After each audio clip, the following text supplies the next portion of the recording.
Hello everyone, welcome to Examinia. और जैसे कि आप लोगों को पता है कि टी 2021 जो कि 25 अप्रैल को होने वाला है, उसका complete psychology, maths, science, English और हिंदी का कोर्स करवाया जाएगा।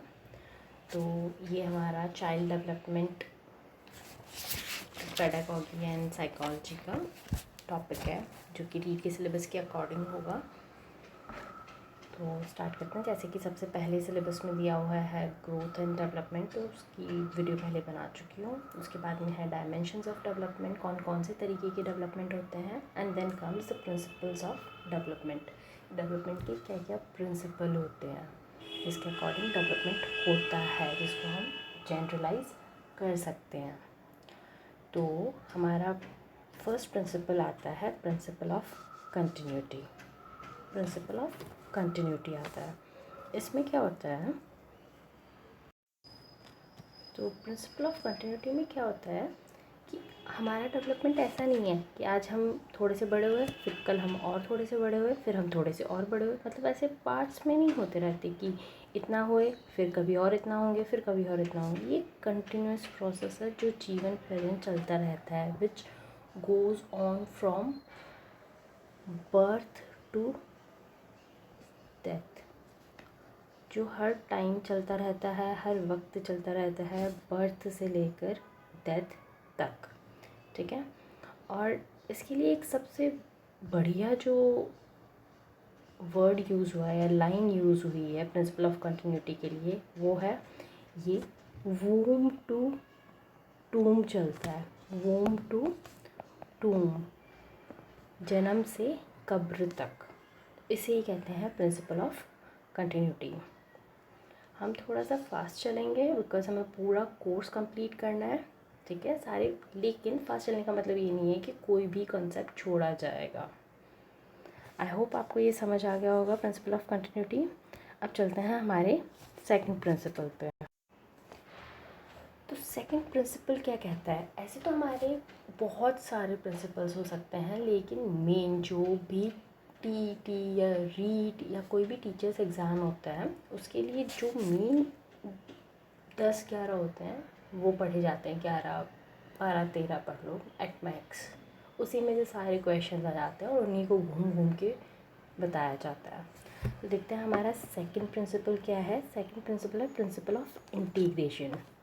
इंटीग्रेशन का क्या मतलब होता है? इंटीग्रेशन का मतलब होता है पहले कुछ कुछ चीज़ हुई हैं, अलग अलग हुई हैं, अलग अलग हुई हैं, और फिर वो सारी की सारी एक साथ आ गई है।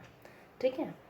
तो इसमें क्या होता है कि जैसे कोई बच्चा है या कोई भी डेवलपमेंटल प्रोसेस हो रहा है, उसमें तो पहले वो बड़ी चीज़ें, मतलब अपना हाथ हिलाना सीखेगा, फिर बाद में छोटी छोटी अंगुलियां हिलाना सीखेगा, फिंगर्स को हिलाएगा, और जब उसकी फिंगर्स कभी गोल हो रही हैं, कभी वो टेढ़ी मेढ़ी बनाना सीखेगा। ठीक है। तो क्या होता है, ये होल टू पार्ट्स जाता है। प्रिंसिपल ऑफ इंटीग्रेशन का मतलब होता है कि it will go from whole to parts. कैसे? जैसे हमने हैंड का एग्जाम्पल लिया, एक बच्चा है, वो अपने हाथ को पूरा शोल्डर से आराम से घुमा लेगा। ठीक है। फिर वो धीरे धीरे देखते हैं कि वो अपने फिंगर्स को भी एकदम गोल गोल घुमा सकता है। राइट। तो ये दोनों उसकी कंबाइन हो जाएगी। अब उसको पता है कि शोल्डर से तो वो अपना हाथ घुमा सकता है, अपने फिंगर को भी वो गोल गोल घुमा सकता है। ये दोनों कंबाइन हो गई। This is known as principle of integration, जो हमारी हर चीज़ में चल सकता है। इसके बहुत सारे एग्जाम्पल्स हो सकते हैं। ऑलराइट, ये हमारा हो गया सेकंड प्रिंसिपल। अब आते हैं थर्ड। थर्ड प्रिंसिपल कहता है principle of lack of uniformity in developmental rate. भाई ये तो सबको पता ही है कि भाई बड़ा तो होना ही होना है, सब हो रहे होते हैं, कुछ एक्सेप्शंस छोड़ के, मतलब सब बड़े होंगे। ठीक है। पर क्या सब, मतलब हर एक 8 साल का बच्चा बराबर हाइट का होता है? क्या सबकी हाइट क्लास में ही जैसी होती है? नहीं होती ना। तो ये प्रिंसिपल कहता है कि जो हमारा डेवलपमेंटल जो रेट है ना, जिस रेट से हम बढ़ेंगे, वो यूनिफॉर्म नहीं होती, वो एक जैसी नहीं होती, वो यूनिफॉर्म नहीं होती। ठीक है। इसीलिए तो हम सब अलग हैं ना। अगर वो सेम होने लगी तो हम कैसे, मतलब कोई डिफरेंस ही नहीं होगा अगर सब कुछ सेम होगा तो। है ना। इसीलिए कोई 5 साल का बच्चा इतना बड़ा है तो कोई और बड़ा है तो कोई और बड़ा है, is it. So there is difference. Class में भी जैसे असेंबली होती है तो बच्चे अलग अलग हाइट के खड़े करते हैं ना, लगभग उनकी एज बराबर होती है पर हाइट डिफरेंट होती है। तो यही ये प्रिंसिपल कहता है कि there is lack of uniformity in developmental rate. इसके साथ ही चलते हैं हम अपने फोर्थ प्रिंसिपल पे।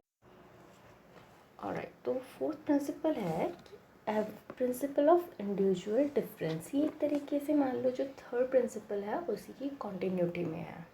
तो ये क्या बोलता है कि हर इंडिविजुअल अपने आप में अलग है। हम बोलते हैं ना बहुत शान से, मैं हूँ, है ना।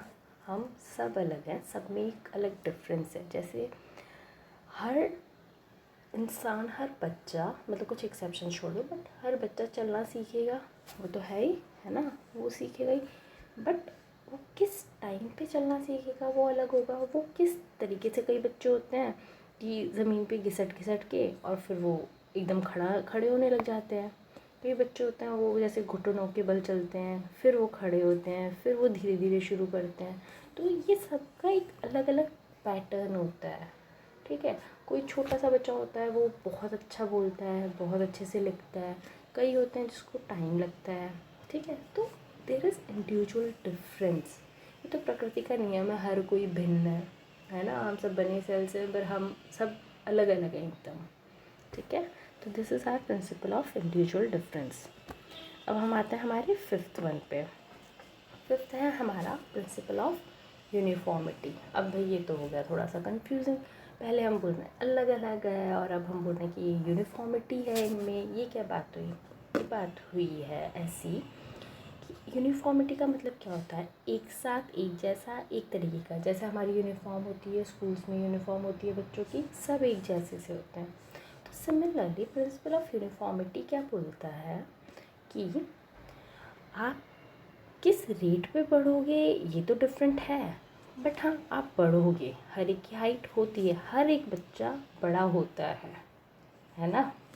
हर एक बेटा एक दिन बाप बनता है, ठीक है। तो वही वाली बात है कि हर बच्चा एक दिन बड़ा होगा, मतलब वो चलना भी सीखेगा, वो बोलना भी सीखेगा।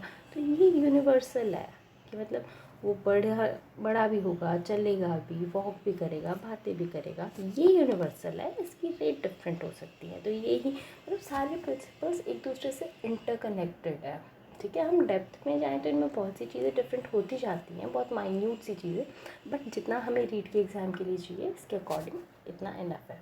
तो ये हमारे 5 प्रिंसिपल्स हुए हैं। इसके बाद हम टोटल हम करेंगे 10 प्रिंसिपल्स, ठीक है। टोटल हम करेंगे 10 to 13 प्रिंसिपल्स करवाऊँगी मैं आप लोगों को, और उसमें कंप्लीट रीड के क्वेश्चंस कवर हो जाएंगे और उसके बाद में हम प्रैक्टिस क्वेश्चंस करेंगे।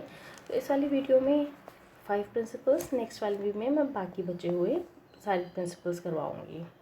और अगर पसंद आया हो तो प्लीज़ लाइक, शेयर और सब्सक्राइब ज़रूर करें। और अगर पसंद नहीं आया हो, कुछ कमी हो, तो please do let me know in the comment section. और इनके हैंड रिटन नोट्स भी अवेलेबल हैं। If you want that please do let me know that about that also. Thank you everyone.